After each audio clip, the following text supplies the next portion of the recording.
이 산자 아십니까? 고식지게라는 단어입니다. 시어머니 고자예요. 그래서 시어머니 고자 그리고 아이식자예요. 고부간의 갈등할 때 고가 이 고자죠. 고식지게는 시어머니 그리고 어린아이 그리고 갈지자니까 계략계자, 계획계자, 생활계자. 여인과 아이의 계책이란 뜻입니다. 이 단어의 어원은 중국 은나라 주왕으로부터 유래했다고 합니다. 주왕은 은나라의 마지막 왕인데요. 나라를 멸망시킨 장본인입니다. 그는 중국 역사상 손에 꼽히는 폭군으로 유명했는데요. 충원하는 충신들의 말을 듣지 않았고 오히려 아첨을 하고 그리고 비위를 잘 맞추는 간신배들의 말을 귀담아 들었어요. 듣고 싶은 말을 든 거죠. 그 예로요. 신하 중에 한 사람인 비간이라는 사람이 왕이 너무 포악하니까 너무 잔혹한 형벌을 하지 말아 주십시오라고 간언을 했어요. 들었을까요? 듣지 않죠. 듣자 하니 성인들의 심장은 구멍이 7개가 있다고 하는데 네 심장도 구멍이 7개 있냐? 배를 째서 죽였습니다. 그러니까 충언을 하면은 죽는다는 걸 아니까 감히 그에게 충언을 하는 사람이 없죠. 비위를 맞추기 위해서 그냥 아첨 떠는 말만 하는 사람만 가득할 뿐이지요. 주왕은요 자기 마음대로 살다가 죽은 대표적인 왕 중에 하나지요. 근데 이것이 불쌍한 이유는 뭐냐면요. 왕이 이런 식으로 살면요. 왕 혼자 그렇게 살다 죽는 게 아니에요. 왕에게 딸린 식솔들이 다 그렇게 살다 죽게 되는 거예요. 자기 마음대로 세상을 휘둘렀으니 그 밑에 있는 백성들은 어떻게 살았겠습니까? 비참하게 살다가 왕과 함께 비참하게 망하는 거잖아요. 그 나라가 망했으니까요. 이 정말 어리석고 비참한 정말 어리석은 일 중에 하나가 이런 것이 아닌가 싶습니다. 이 주왕에 대한 인물을 묘사한 책이 있는데 그 책이 시자라는 책입니다. 이 시자에서는 주왕에 대해서 이렇게 설명합니다. 그는 노련한 사람들의 말을 버리고 부녀자나 아이들의 말만 사용했다. 자기 입맛에 맞는 말, 자기가 듣고 싶은 말만 듣고 살았다라는 얘기죠. 말 그대로 고식지게인 거죠. 역사는 반복된다고 했나요? 이런 역사를 우리는 성경에서 찾아볼 수 있습니다. 그게 르호보암이죠. 솔로몬의 아들 르호보암 때 이런 일이 벌어졌어요. 르호보암이 왕이 되었을 때요. 여로보암이 찾아왔습니다. 이름이 비슷해가지고 헷갈려요. 르호보암이 왕이 되었는데 여로보암이 찾아왔어요. 여로보암이 이스라엘 백성과 함께 찾아와서 요청한 건 단 하나예요. 우리에게 당신 아버지가 지었던 그 무거운 짐들을 좀 벗어나게 좀 해주십시오. 솔로몬은 하나님께 주신 지혜로 나라를 잘 다스린 것 같기도 하지만 사실 그 지혜로 나라를 힘들게 하기도 했습니다. 솔로몬은 40년을 통치했는데 그 중에 절반 20년 동안 성전과 왕궁을 짓는 토목 사업을 했어요. 건축 사업을 했기 때문에 20년 동안 건축 사업을 하려면 어떤 일이 벌어져야 되냐면요. 세금을 걷어야 돼요. 돈이 있어야 될 거 아니에요. 사람을 동원해야 돼요. 그러면 그 많은 세금을 낸 백성들이 또 생계를 위해서 일을 못하고 나라의 일을 위해서 또 동원돼야 되니까 자기들의 일을 못하기 때문에 생계가 굉장히 어려워지는 상황이죠. 피폐하게 만들었습니다. 그래서 여로보암과 이스라엘 백성들이 찾아와서 얘기한 거예요. 당신의 아버지가 우리에게 지은 짐이 너무 무겁습니다. 좀 줄여주십시오. 이 요청은요. 세금을 내기 싫다도 아니고 노역을 하기 싫다도 아닙니다. 세금을 낼 거고 노역도 할 건데 너무 많습니다. 줄인다면 우리가 기꺼이 하겠습니다. 라는 뜻이었어요. 이 백성으로서의 명분을 다하면서 우리도 살게 해 주십시오라는 요청이었죠. 지혜로운 장로들이 얘기했습니다. 당신이 섬기는 자가 된다면 그들도 당신을 섬기는 자가 될 것입니다. 좋은 말로 잘 타이르시고 함께 잘 세워나갑시다 라고 얘기했어요. 정말 지혜로운 말이었죠. 무겁다라는 것을 아는 거예요. 그런데요. 오히려 르호보암은요. 장로들의 말을 버렸어요. 그것은 자기가 듣고 싶었던 말이 아니에요. 친구들의 말을 따랐죠. 친구들은 뭐라고 했냐면요. 초장부터 싹을 잘라야 된다 라고 얘기한 거죠. 강하게 다스려야 돼. 통치 초기부터 이 백성들의 요구를 다 따라주다는 너는 나중에 통치 제대로 못할 거야. 오히려 더 강하게 눌러줘야지 기어오르지 못할 거야 라는 식으로 얘기한 것 같아. 그래서 르호보암이 이렇게 얘기하죠. 내 아버지는 너희의 멍에를 무겁게 하였으나 나는 너희의 멍에를 더욱 무겁게 할지라. 내 아버지는 채찍으로 너희를 징계하였으나 나는 전갈 채찍으로 너희를 정치하리라. 더 세게 할 거야 라는 뜻이에요. 정말 고식지게 같은 선택을 하는 것이죠. 현자들의 말은 무시하고 자기가 듣고 싶은 말만 골라 들어서 대답을 해준 것이죠. 이 말로 인해서요, 상황은요 급격하게 돌아가죠. 백성들이 이렇게 얘기하죠. 우리가 다윗과 무슨 관계가 있냐. 이세 아들에게서 받을 유산이 없다. 이스라엘아, 너희의 장막으로 돌아가라. 다윗이여, 이제 너는 내 집이나 돌보라. 다윗은 유다 지파죠. 너는 유다 지파나 돌봐. 우리는 너희랑 상관없어. 다 떠나버리는 거예요. 그래서 이스라엘은 둘로 쪼개지는 거예요. 유다 지파만 남고 나머지 10지파는 북으로. 유다 지파를 겨우 쫓은 베냐민 지파, 유다 두 지파만 남으로. 그래서 북은 이스라엘 전부가 있으니까 이스라엘이라고 불렀고, 남은 유다 지파가 주루구에 있으니까 유다라고 부르게 됐죠. 그래서 북이스라엘과 남유다의 남북으로 갈라진 왕국으로 갈라지게 됩니다. 이스라엘이 연합하지 못하고 갈라지게 된 정치적인 이슈, 그것은 솔로몬의 무리한 건축 사업 때문이다. 르호보암의 어리석은 판단 때문이다 라고 얘기할 수 있을 거예요. 하지만요, 사실 이 나라는요, 이 르호보암의 어리석은 판단 때문에 나눠진 게 아니에요. 그 이전에 이미 나눠졌어요. 하나님이 나눌 것이다 라고 선포하셨죠. 그것은 솔로몬의 죄 때문에 그렇습니다. 솔로몬은요, 많은 이방 여인을 사랑했다라고 성경이 증언합니다. 사랑했다. 하나님을 사랑해야 될 사람이 이방 여인들을 사랑했어요. 그에게는 후궁이 700명, 그리고 첩이 300명, 1000명의 아내들이 있었는데요. 그 여인들이 솔로몬의 노년 때 솔로몬으로 하여금 하나님에게서 돌아서게 만들어요.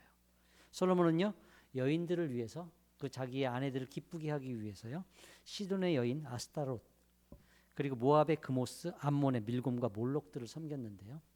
이 중에 그모스나 몰록은요, 아이들을 태워드리는 제사를 드렸어요.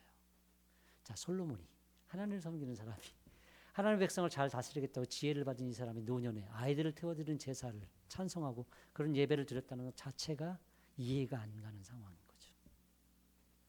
솔로몬의 배교는 상상 이상이라는 것을 우리는 기억해야 돼요. 그저 그냥 게 아니에요. 그런 신을 섬겼다 정도가 아니고 그것이 허용됐다는 것은 아이들을 태워 죽였다는 것이 포함된다는 뜻입니다. 솔로몬은요, 출애굽기 20장에 있는 10계명, 하나님만 섬기라는 계명을 버렸고요. 신명기 17장 10절에 보면요, 17절에 보면 아내를 많이 두지 말라라는 계명이 있어요. 그것도 버린 거예요. 은금을 많이 쌓지 말라, 그 계명도 버린 거예요. 하나님께서 하지 말라는 이유가 있어요. 근데 그걸 다 해서 망해버린 거죠. 그렇게까지 타락하고 떠날 수 있나? 실로 충격적인 장면이 아닐 수 없죠. 하나님은요, 이런 솔로몬에게 심히 노하셨지요. 솔로몬이 마음을 돌려 이스라엘의 하나님 여호와를 떠남으로 여호와께서 그에게 진노하시니라. 화를 내셨죠. 여호와께서 일찍이 2번이나 그에게 나타나시고 오시어서 말씀도 하셨어요. 이 일에 대하여 명령하사 다른 신을 따르지 말라 하셨으나 그 여호와의 명령을 지키지 않았으므로 여호와께서 솔로몬에게 말씀하시되 내가 이러한 일이 있었고 또 내가 내 언약과 내가 명령한 법도를 지키지 아니하였으니 내가 반드시 이 나라를 내게서 빼앗아 네 신하에게 주리라. 자, 나라는 솔로몬의 아들 르호보암 때 갈린 게 아니고 솔로몬이 이미 갈라놨어요. 왕국은 갈라졌죠. 무엇 때문에? 그의 죄 때문에요. 그래서요, 이 나라가 갈라지게 된 근본적인 이유는 솔로몬의 죄입니다. 죄는요, 모든 문제의 근원입니다. 이스라엘이 남북으로 갈라져서요, 분열왕국이 된 근본적인 원인은요, 죄 때문입니다. 그렇게 갈라질 수밖에 없었던 정치적인 이슈, 그리고 사회적인 정황들, 역사적인 정황들이 있어요. 하지만 그것이 더 중요한 요소는 아니에요. 그보다 더 중요한 요소는 뭐냐면 죄예요. 솔로몬의 죄. 죄로 인해서 사람들은 부서졌고 상한 마음대로 버림받은 대로 버림을 받았고 자기의 소견에 옳은 대로 살았고 하나님을 버리고 어린아이를 제사로 드릴 정도로 아주 추악한 상황까지 나아가게 된 거죠.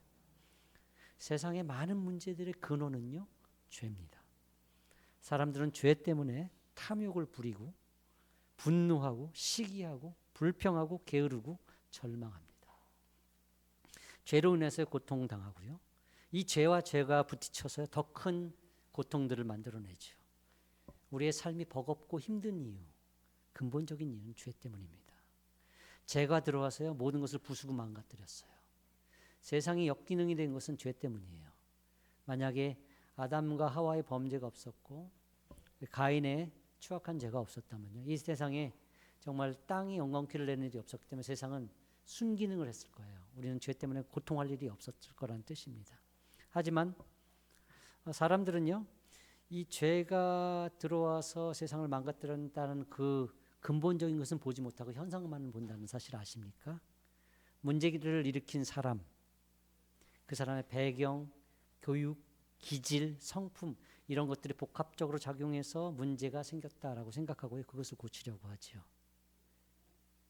그래서 환경을 개선하기도 하고요, 교육을 강화하기도 하죠. 때로는 약물을 처방하고요, 심리 상담도 해줍니다. 물론 효과가 있습니다. 그렇지만 완전한 효과는 없어요. 문제의 근원이 해결되지 않았기 때문에 이 문제는 다시 발생할 수밖에 없는 상황이에요. 우리 인생에 있어서 끊임없이 우리의 문제를 찾아서 그래서 고치려고 하지만 고쳐지지 않는 이유, 죄가 다루어지지 않았기 때문에요. 죄가 다루어지지 않았기 때문에 어느 정도는 순기능할 수 있지만 완전한 치료가 불가능한 것이죠. 인생의 문제는 보이는 곳에 있는 것이 아닙니다.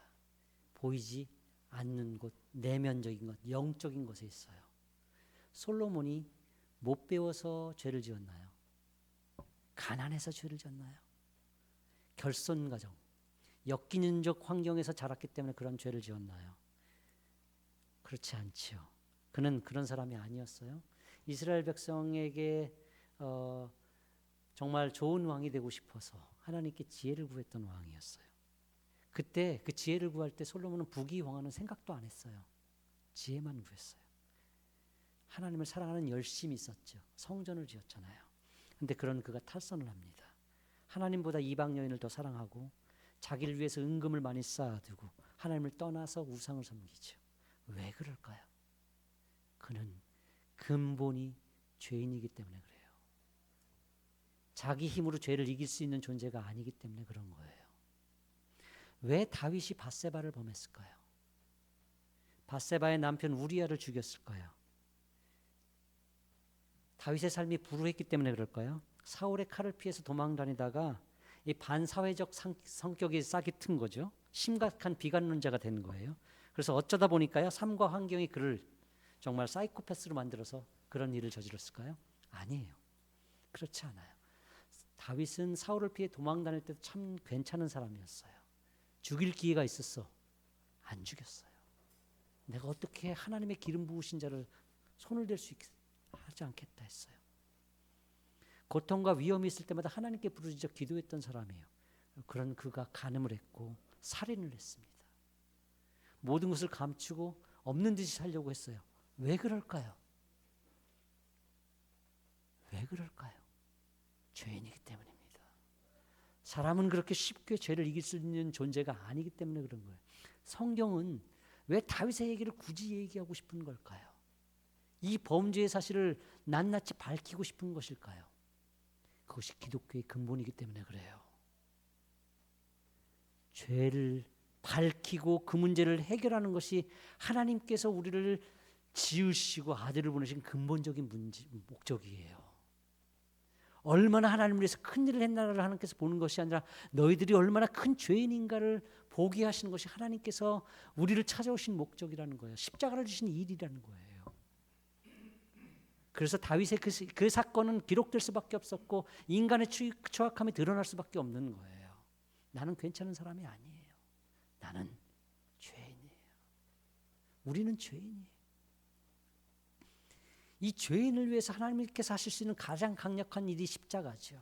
하나님이 개입할 수밖에 없는 거예요. 사람은 이 문제를 스스로 해결해낼 수 없어요.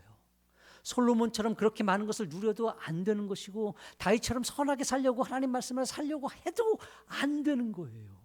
죄는 그렇게 쉽게 이길 수 있는 것이 아닌 거예요. 하나님이 스스로 육신을 입고 찾아와서 그 문제를 해결하지 않으면 고침을 받을 수 없는 존재, 이것이 죄예요. 인간은 이 죄에서 벗어날 수 없어요. 하나님이 개입하셔야만 되는 문제예요. 하나님은 이스라엘의 백성 그 르호보암 때 남북이 갈리는 문제를 해결할 수 있었어요. 갈리지 않게 할 수 있었어요. 근데 안 하셨어요. 왜 안 하신 줄 알아요? 죄 문제를 해결하지 않고 분열을 그냥 되지 않고 하나됨을 이룬다는 것은 의미 없는 일이에요. 죄가 해결되지 않은 상태의 하나됨은 그렇게 좋은 게 아닙니다. 대표적인 예가 뭡니까? 바벨탑이잖아요. 그들은 죄가 있는 상태로 하나가 되었어요. 그 하나됨으로 뭘 했죠? 하나님과 같아지려고 하나님을 대적했어요. 죄가 해결되지 않으면 하나님을 대적하고 인간들의 세상을 만드는 거예요. 망하는 길, 망하는 왕궁, 망하는 탑을 짓는 것이지요. 그것은 옳은 일이 아니고 좋은 일이 아닌 것이지요. 하나님께서 우리를 위해서 해결하기 원하시는 것, 치료하기 원하시는 것, 정말 고쳐내기 원하시는 것은 더 근본적인 문제에 있어요. 그것이 죄입니다. 아들을 보내신 이유, 죄 때문인 것이죠. 아들을 보낼 수밖에 없었던 이유, 죄 때문인 것이지요. 하나님은 그 일을 위해서 쉬지 않으셨어요. 아담과 하와가 범죄한 그 순간부터 그 일을 하기 위해서 끊임없이 일하셨고, 아브라함을 부르실 때도, 그리고 그 자녀들 다윗을 부르시고 그 왕들을 부르실 때도, 선지자를 부르실 때도 하나님의 마음속에는 이 죄 문제를 해결하고야 말 거야라는 그 열심이 있으셨어요. 마침내 아들을 보내셔서 그 일을 해내셨죠. 기독교는 바로 여기에 있습니다. 죄 문제를 해결하는 것, 이것이 근본이에요. 기독교의. 어떤 사람들은요 그렇게 질문도 해요. 왜 예수님을 믿고 하나님을 믿는데도 내 삶의 문제가 해결되지 않는데요? 왜 세상을 만드신 하나님이 내 아버지 되시는데 내게 이런 고통과 고난이 있는데요? 그러나요,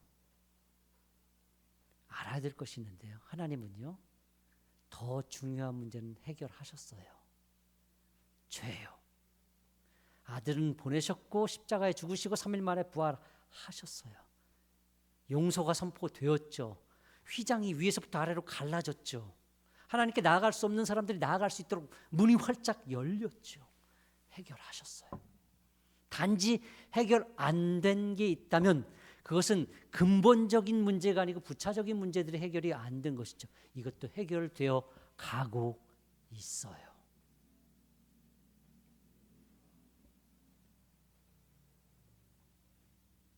하나님은요 우리의 가장 근본적인 문제를 해결하기 위해서 아들을 주셨고요, 이미 해결하셨고요. 그래서 우리는 여기 있지요.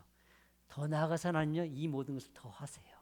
우리의 부차적인 문제들에 관심을 갖고 계시며 고쳐나가고 계세요. 하지만 그게 하나님의 핵심 사역이 아니에요. 우리는 죽을 때까지 인생의 문제, 죄로 인해서 그 망가지고 부서진 인생의 문제에서는 우리는 벗어날 수 없어요. 우리도 죽잖아요. 이것이 죄의 삭시거든요. 하지만 죽어서 끝나나요? 부활해요. 다시 산다고요. 영혼을 산다고요. 하나님과 함께요. 그걸 이겨낸다는 뜻이죠.